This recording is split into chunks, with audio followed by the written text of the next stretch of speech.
옆에 계신 분들하고 같이 인사 나누도록 하겠습니다. 어제 보고 오늘 보니 또 반갑습니다. 네, 어제 보고 오늘 보니 또 반갑습니다. 한 번 더 인사하실 때 이번 특세 가운데 큰 은혜 받으시길 바랍니다.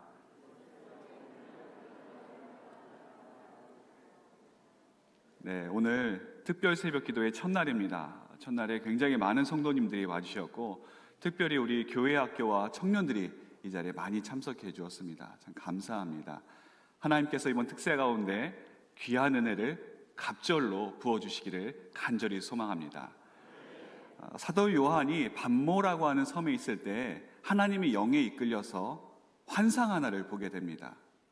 큰 나팔 소리 같은 음성이 들려서 이렇게 이야기를 합니다.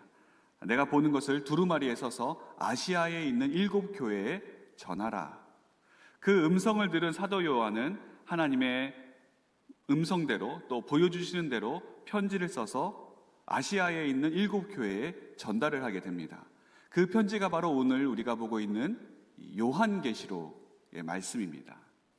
이 요한계시록의 말씀을 쭉 보면 하나님께서 동일하게 이렇게 앞에 표현을 하십니다. 어디 어디 교회 사자에게 편지하라. 여러분, 이 말씀은 단순히 당부의 편지를 이야기하는 것이 아닙니다. 이 편지는 어떤 편지입니까? 하나님의 말씀이 담겨 있는 편지이고 하나님의 당부가 담겨져 있는 그런 편지입니다. 그래서 이 편지를 받아든 각 교회의 사자들, 즉 목회자나 어떤 교회의 리더들은 이 말씀을 성도들 앞에서 낭독했습니다. 그것이 무엇입니까? 그게 바로 설교한 겁니다.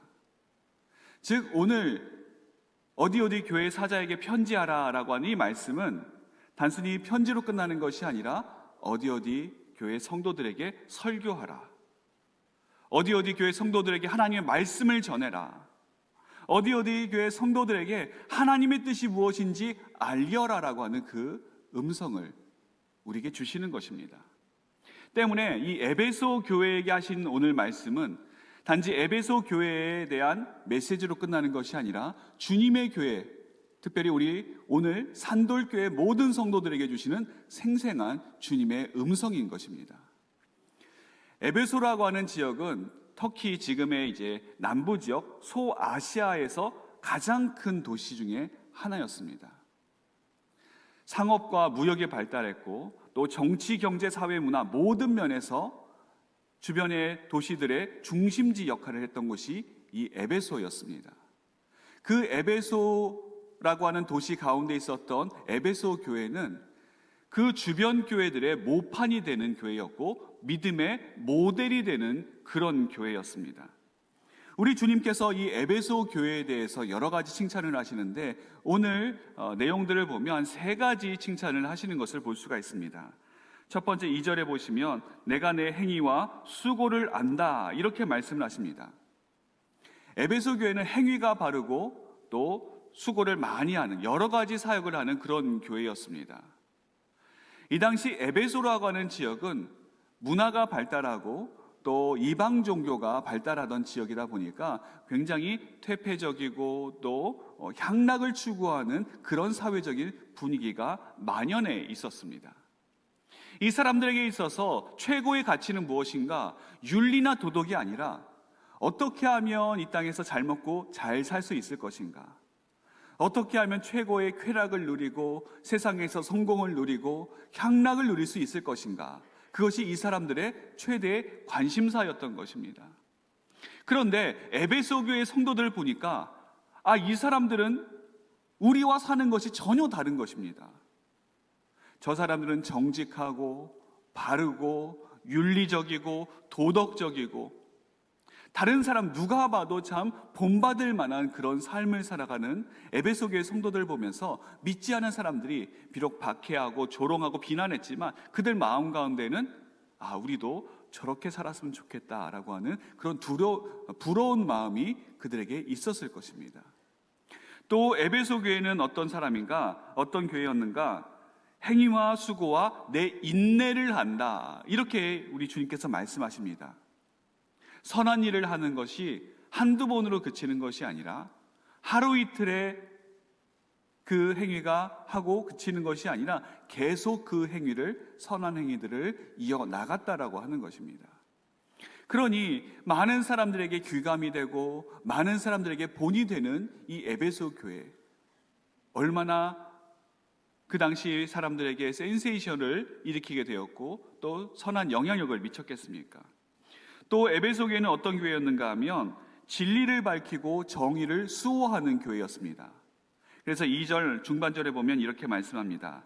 또 악한 자들을 용납하지 아니한 것과 자칭 사도라 하되 아닌 자들을 시험하여 그의 거짓된 것을 내가 드러낸 것과.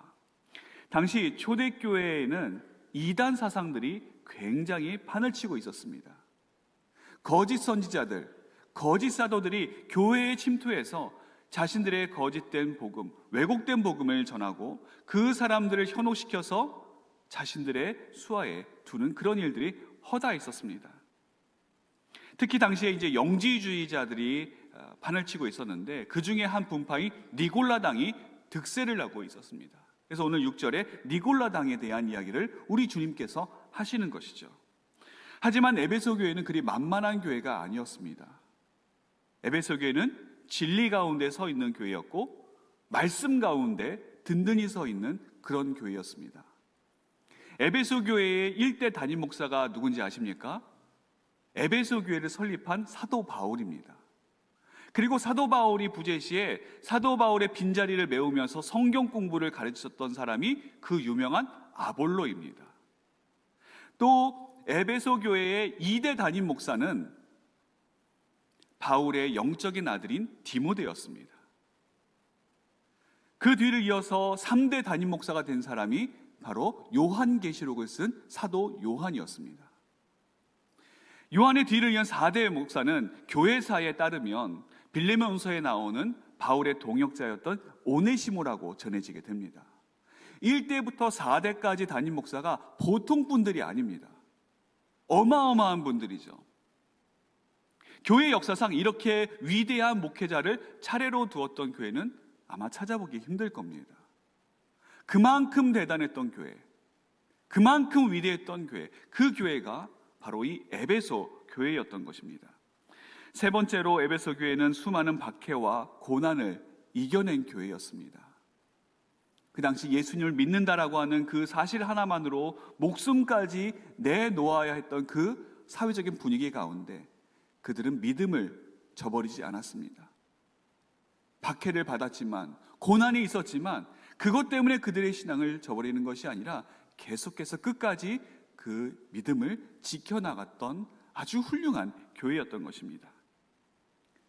여러분, 이런 교회 지금도 찾아보기 힘들고 교회의 역사를 쭉 살펴봐도 이만큼 훌륭한 교회는 아마 찾아보기 힘들 겁니다. 그런 에베소 교회였는데 오늘 주님께서 딱 한 가지를 책망하십니다. 그런데 그 한 가지 책망이 너무나도 뼈 아프고 가슴 아프고 부끄러운 책망인 것이죠. 그 책망이 무엇입니까? 내 처음 사랑을 잊어버렸느니라. 내 처음 사랑을 잃어버렸느니라. 이 말씀을 에베소 교회에 하고 있습니다. 여러분, 교회의 가장 큰 미덕 중에 하나가 사랑 아니겠습니까? 사랑 있는 교회가 좋은 교회고, 사람들이 교회에 오는 여러 가지 이유 중에 하나가 바로 그 사랑 때문에 오는 것 아니겠습니까? 사랑이 교회에서 빠지게 되면 그 교회는 냉랭할 수밖에 없습니다. 사랑이 없는 교회에 사람들이 가기 싫어하는 것이죠. 사람들이 교회에 와서 느끼고 싶어 하는 것은 사랑을 느끼고 싶고, 사랑을 나누고 싶고, 그 사랑 가운데 우리가 더 위로받고 힘을 얻고 싶어 하는 것이 우리 사람들의 마음 아니겠습니까? 에베소 교회는 바로 그것이 없는 교회였습니다. 아주 치명적인 약점을 가지고 있었죠.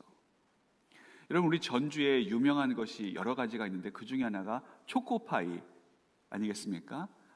특별히 이제 모 제과의 초코파이가 유명한데 지금도 이제 그 초코파이 때문에 전국에서 사람들이 모여듭니다. 그런데 만일 그 제과점에서 우리는 이제부터 초코파이 안 팔겠습니다, 다른 거 팔겠습니다, 그러면 거기 사람들이 갈까요? 거기는 그것 때문에 가는 겁니다. 물론 다른 것도 맛있고 다른 것도 있지만 초코파이 먹으려고 거기 가는 것이죠. 그런데 초코파이가 없으면 사람들은 거기 가지 않을 겁니다. 교회도 마찬가지입니다. 교회에 사랑이 있어야 그 교회 사람들이 모여들고 그것 때문에 사람들이 그 교회에 참석하게 되는데, 교회가 사랑이 없게 된다면, 사랑이 식어지게 된다면 그 교회가 어떻게 주님의 교회로, 또 많은 사람들 가운데 선한 영향력을 미치는 그런 교회로 설 수가 있겠습니까? 우리 그리스도인들은 사랑이 심볼 마크입니다. 그래서 기독교도 어떤 종교라고 이야기합니까? 사랑의 종교라고 우리가 이야기합니다. 사랑이 없으면 우리 기독교가 전하는 복음, 우리 교회가 행하는 여러 가지 사역들, 모든 것이 다 힘을 잃고 맙니다. 사람들에게 진정성 있게 다가가지 못합니다. 그래서 사랑장으로 유명한 고린도전서 13장에 보면 이렇게 말씀합니다. 내가 사람의 방언과 천사의 말을 할지라도 사랑이 없으면 소리나는 구리와 꽹가리가 되고, 내가 예언하는 능력이 있어 모든 비밀과 모든 지식을 알고 또 산을 옮길 만한 그런 믿음이 있을지라도 사랑이 없으면 내가 아무것도 아니요, 내가 내게 있는 모든 것으로 구제하고 또 내 몸을 불사르게 내어줄지라도 사랑이 없으면 아무 유익이 없느니라. 여러분, 교회가 사랑이 있으면 행복한 곳이 되지만 사랑이 없으면 무서운 곳이 됩니다. 교회가 사랑이 있으면 교회에 오는 것이 행복하고 기쁘고 즐겁고 모든 것이 다 용납이 되고 모든 것이 다 용서가 되고 이해가 되지만, 사랑이 없으면 어떻게 됩니까? 모든 게 다 문제가 되는 겁니다. 모든 게 다 걸림돌이 되고 모든 게 다 비난거리가 되고 맙니다. 에베소 교회 성도들이 처음 주님을 믿고 신앙생활했을 때는 그들 안에 사랑이 충만했습니다. 그래서 예배드리는 것이 기쁘고 찬양하는 것이 즐겁고 기도하는 것이 시간 가는 줄 몰랐습니다. 그들 마음 가운데 불같은 마음이 타올라서 복음을 전하지 않고서는 견딜 수 없는 그런 마음이 에베소 교회 성도들에게 있었습니다.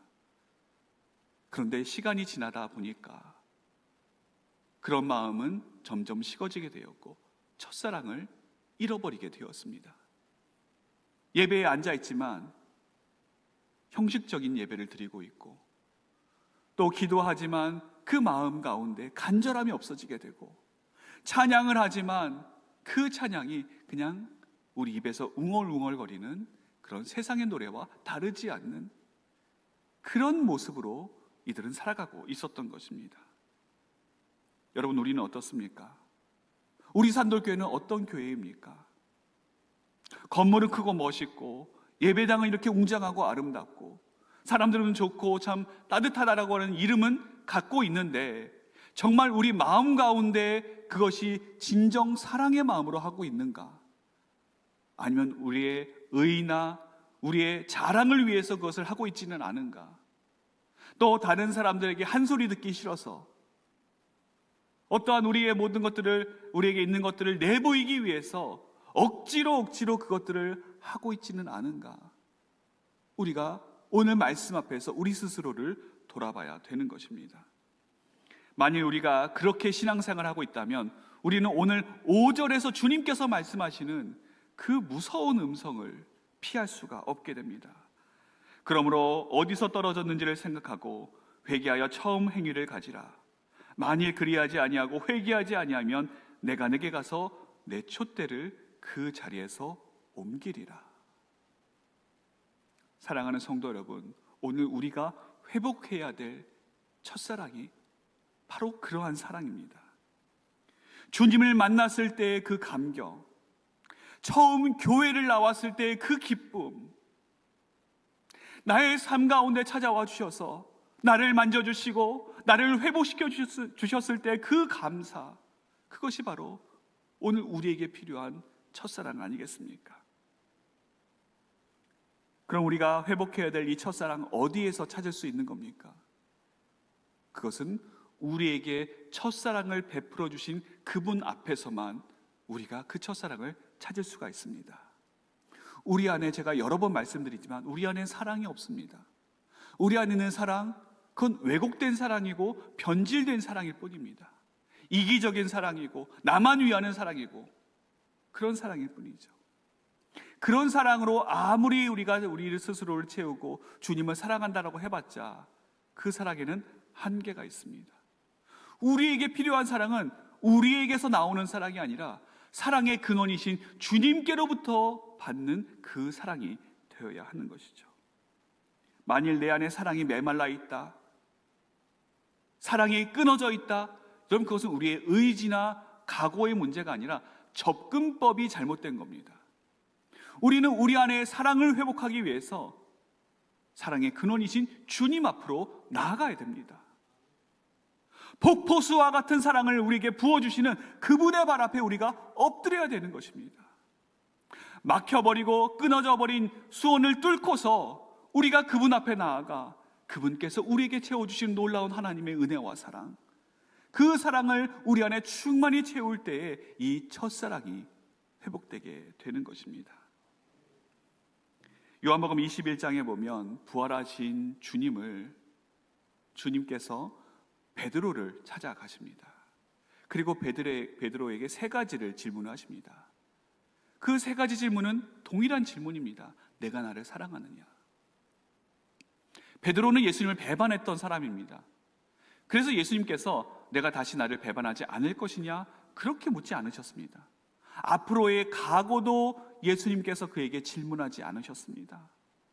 예수님께서 물어보신 것은 단 한 가지, 내가 나를 사랑하느냐? 사랑에 대해서만 물으셨습니다.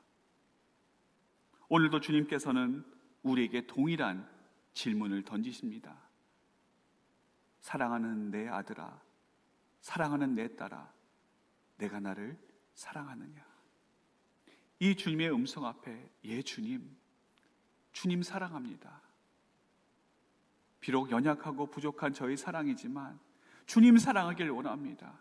아니, 더 나아가서 주님께서 제게 주시는 그 사랑으로 우리 주님을 사랑하고 교회를 사랑하고 이웃을 사랑하고 우리 가정을 사랑하길 원합니다. 고백하는 우리가 되시길 바랍니다. 그리할 때 오늘 이 특별 새벽 기도의 이 기간을 통해서 하나님께서 우리 삶 가운데, 우리 모든 자리 가운데 이 놀라운 첫사랑의 회복을 일으켜 주실 것입니다.